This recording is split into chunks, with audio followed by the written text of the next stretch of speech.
そして少し話それますが、この人間の3種類の話と今から言う話が私の中で繋がったんですよ。まさに点と点は後から繋がるでした。は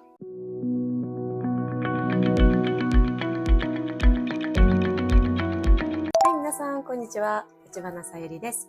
今日はですね、この世の中にたった3種類の人間しかいないということでお話ししていきます。これは性格でもなくて、才能でもなくて、生き方のタイプです。これは議論の余地のない話だと思ってます。では結論からいきます。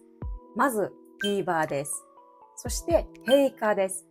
そしてマッチャーです。まずですね、ギーバーっていうのがギブ、与える人です。そしてテイカー、テイク、奪う人です。そしてマッチャー、マッチする人、合わす人、間を取る人、どっちにでもなれる人です。はい、ではまず一つ目のギバーさんです。ギバーさんは周りの人に物を与える人です。それがたとえ物質的なものではなくても、周りの力になることを考えたりとか、たとえ相手から何かしてもらってなくても相手を助ける、相手に与える人です。はい、そして次にテイカーさんです。いますよね。ほんまに当たり前みたいにもらう人。ほんで当たり前やから返す必要多分ないと思ってるんですよ。もうもらい慣れてます。そしてマッチャーさんです。マッチャーさんは相手がギバーだったらギバーになれるし、相手がテイカーだったらテイカーになれるんですね。要するにハイブリッドですね。かっこいい。いや、かっこいいんかな。ネーミングがかっこいい。ハイブリッド。はい、いきなりここで質問です。この3つのタイプのうち一番得するのはどのタイプでしょうか？よく考えてよ。はい、ブブー。絶対そういう思ってん。絶対そういう思ったわ。はい、テイカです。テイカは与えることしないから、テイカが一番得します。私、テイカになります。と言ってるそこのあなた、やめなさい。その浅はかな考え方、やめなさい。はい、では正解は違う。はい、正解はギバーです。一番得する人はギバーさんです。なんで？意味わからん。嘘つきとか思ってるそこのあなた、ちょっと待ってください。ちゃんと説明しますから。類は友を呼ぶって皆さん聞いたことありますでしょう？類友。同じ者同士が集まる。この類友の法則で、ギーバーの周りにはギバーしか集まらないんですよ。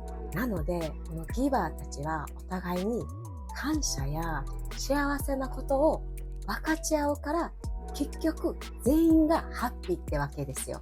これはテイカさんを除いての話なんですけど、心理学では偏方性の法則っていうものがあって、人間って誰かに何かもらったら返したくなる心理的メカニズムを持ってるんですよ。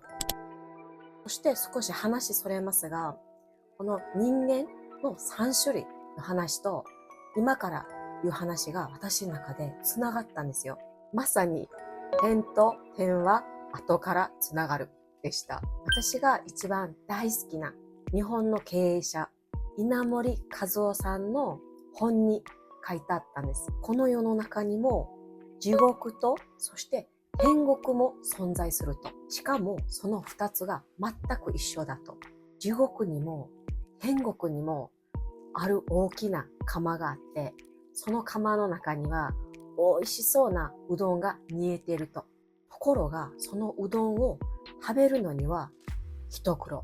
なぜかって言ったら、そのうどんを食べるのには1メーターぐらいの長いお箸を使って食べないといけないんですって。そして地獄の住民たちはもう我先にとそのお箸を奪い合って、そして釜のところに走っていって、釜の中にその長い箸を突っ込んでうどんを掴もうとするが、そのお箸があまりにも長すぎて誰もが口に運べません。そしてしまいには人が取ったうどんを取ろうとして喧嘩になってうどんが飛び散り、誰一人もうどんを食べることができません。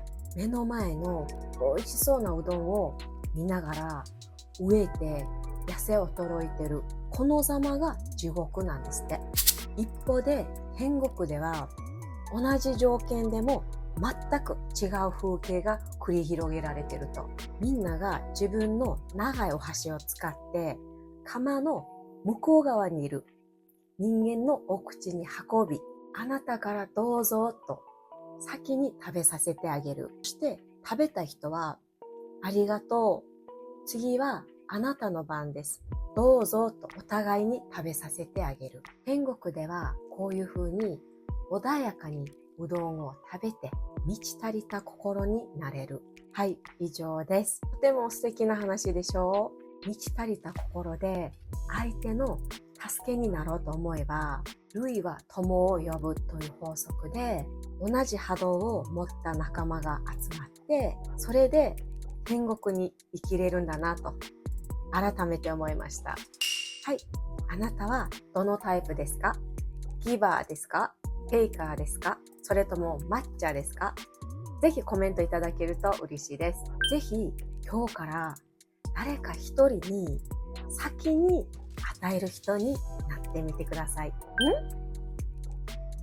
ころで、私ってどのタイプなんやろ？はい、皆さん今日の動画いかがだったでしょうか？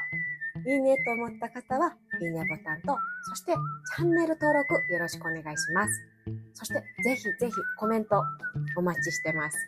ではまた次の動画でお会いしましょう。さよなら。